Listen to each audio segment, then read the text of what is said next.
I just returned recently from the IACP conference in San Diego. Many of your superintendents were there. And one of the discussions we had was line of duty deaths. And prior to that, we had a 5-day period where actually 3 troopers were killed in traffic-related crashes. And if you go back a couple months before that, we actually had 4 troopers that were killed at the hand of gunfire.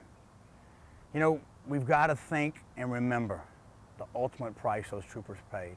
We've got to think and remember the sacrifice of them giving their lives in the line of duty. And as administrators and as you as troopers, you've got to think every day, not only about the public we serve, but also about protecting ourselves and not becoming complacent in what we do.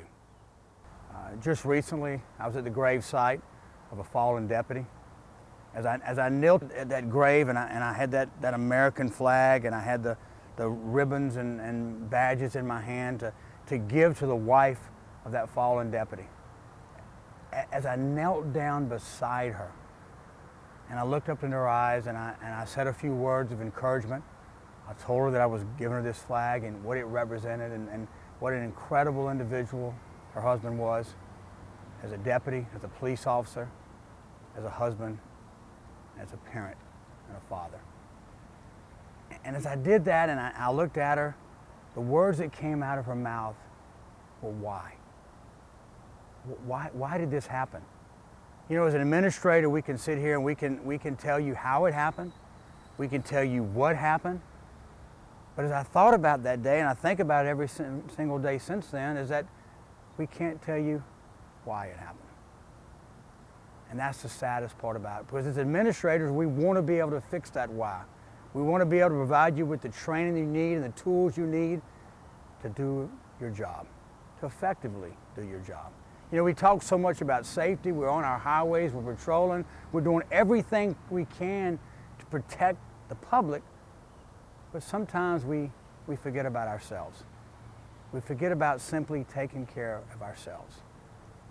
And as an administrator thinking of that why and trying to answer that, we've got to look at that. And to me, there's some simple things that we can do, and you're a superintendent of I, we've talked about it many, many times, but I want you to think about that today.